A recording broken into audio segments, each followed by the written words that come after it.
Are you mentally tough? Are you able to take what life dishes out and keep smiling? Well, today I want to talk about mental toughness and how you can develop the right kind of toughness while being flexible to life's changes. Hello, friends. My name is Eric Cloward, and welcome to the Stoic Coffee Break. The Stoic Coffee Break is a weekly podcast where I take aspects of Stoicism and do my best to break them down to their most important points. I share modern wisdom as well as ancient wisdom and pull from psychology and neuroscience, anything that I can find that can help you to think more clearly. Because I think when you think more clearly, you can live a better life. This week's episode is called Mental Toughness, the Quiet Strength. Difficulties strengthen the mind as labor does the body. Seneca. So in last week's episode, I talked about why I moved back to Portland from Amsterdam. I shared the struggles that I had and how I was mentally stuck.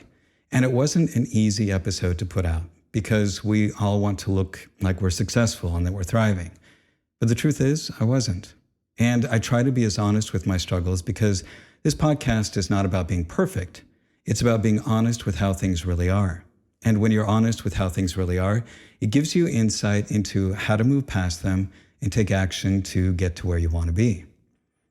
And for me, things are moving in the right direction.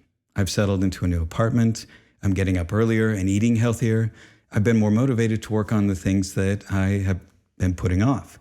And doing so, I've found that opportunities are surfacing. I'm starting to take action on them. And I've really worked to change my mindset from one of languishing to one of optimism. So today I want to talk about something that doesn't get enough credit when we talk about success, happiness, or just surviving the tough seasons of life.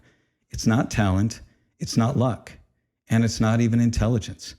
It's something way quieter. It's something that you build one hard moment at a time. Today we're talking about mental toughness, and not the fake, just toughen up kind. I'm talking about the real inner strength, the kind that helps you to stay calm when the world feels chaotic. It's the kind that keeps you moving when you feel like giving up. So, what exactly is mental toughness?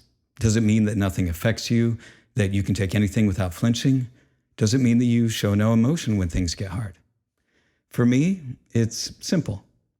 It's the ability to keep your head clear, your heart steady, and your feet moving, even when life punches you in the gut. It's staying focused when you're tired, discouraged, or maybe even scared.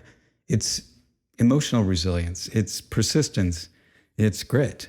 And mental toughness is about using your wisdom to devise an action plan, having the courage to make the hard choices, and the discipline to actually take action. So Marcus Aurelius, the Roman emperor and Stoic philosopher, put it perfectly. He said, "You have power over your mind, not outside events. Realize this and you will find strength." That's it. Mental toughness isn't about controlling the chaos outside. It's about mastering the chaos inside. It's not squashing the emotions that you feel, but rather navigating those emotions with strength and rationality so that you can come out better on the other side. So one of my favorite examples of this is Michael Jordan. And you all probably know the story. He loved basketball, but he got cut from his high school varsity basketball team. I mean, think about that. The greatest player of all time was rejected.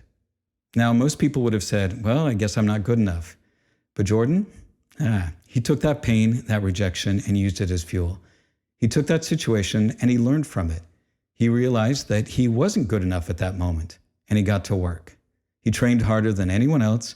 He decided that no one was ever going to outwork him again. And that's a huge part of mental toughness, using setbacks not as stop signs, but as stepping stones. And Marcus Aurelius reminds us of this when he said, "The impediment to action advances action. What stands in the way becomes the way." Now, when I was thinking about this episode, I realized that mental toughness isn't just one thing. It's actually a set of skills that you can build. And I want to break down the 5 key pillars of mental toughness. So first off is emotional regulation. Controlling your emotions instead of letting them control you. Now look, emotions are normal. Fear, frustration, anger, they all happen. But toughness is about pausing, breathing, and choosing your response. If you're not regulating your emotions, then they're controlling you. So Navy SEALs actually use something called box breathing to reset under pressure.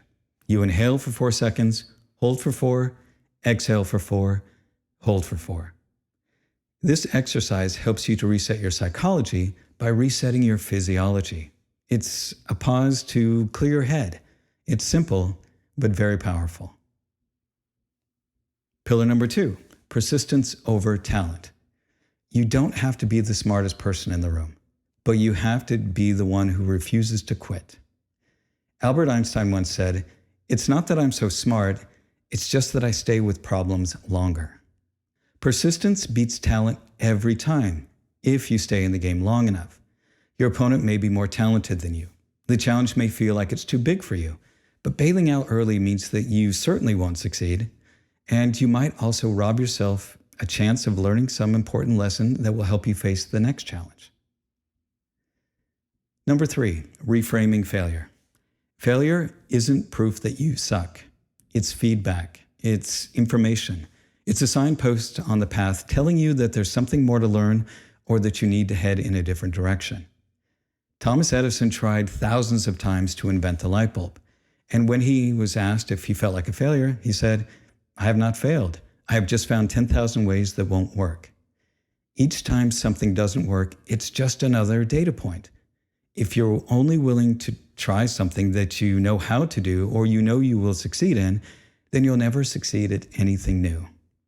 Mental toughness means seeing every loss as a lesson, not a life sentence. You win or you learn. Number 4, self-discipline. Honestly, mental toughness is built in the boring moments that no one talks about. It's about waking up early, doing one more rep, choosing the hard thing even when it's easier to slack off. It's about giving up comfort and facing the hard things to build something with purpose. So James Stockdale reminds us of this. You must never confuse faith that you will prevail in the end, which you can never afford to lose, with the discipline to confront the most brutal facts of your current reality. So Kobe Bryant was famous for his 4 a.m. workouts. It wasn't about loving early mornings. It was about loving what the work created. You don't win NBA championships by sleeping in every morning or partying every night. You do it by consistently choosing to put the work in every single day. Those boring moments, that's where the magic happens. Not in the big grand gestures that are flashy or sexy. It's consistently doing the things that need to be done. Number 5, belief in the bigger picture. Finally, you have to have a reason that's bigger than the discomfort you're facing, a strong why. Nietzsche said, "He who has a why to live can bear almost any how." When you remember why you're doing the hard things, whether it's for your family, your mission, your own self-respect, the hard stuff doesn't feel quite so heavy. If your why isn't strong enough, then it's easy to simply give up when you run into resistance. So, if you want to build real mental toughness, you don't have to make huge dramatic changes. You can start small. And here's some simple ways. You can take a cold shower, which teaches you to step into discomfort voluntarily. You can push through a hard workout even when you want to quit. You can have that difficult conversation that you've been avoiding. You can journal every night and ask yourself what you handled well that day and what you can learn. You can set tiny micro challenges and choose little ways to step outside of your comfort zone every single day. So, in conclusion, toughness isn't loud. It isn't macho. It isn't acting like nothing hurts. It's about showing up anyway, choosing courage over comfort, progress over perfection, and resilience over reaction. So here's a thought to leave you with. Every tough moment you face is like a brick, and every time you choose not to quit, you lay another brick down. And over time, you build a fortress inside yourself, one that no storm can take down. And that's the end of this week's Stoic Coffee Break. As always, be kind to yourself, be kind to others, and thanks for listening. And if this episode resonated with you, do me a favor and share it with somebody who could use a little extra strength today. Also, if you haven't purchased my book, Stoicism 101, I would appreciate it if you would. You can find out more information about that book at stoic.coffee. Also, if you're not following me on social media, I would appreciate it if you would. You can find me on Instagram and Threads at stoic.coffee. And you can find me on YouTube, Twitter, Facebook, any of the other ones at Stoic Coffee. All one word. Thanks again for listening.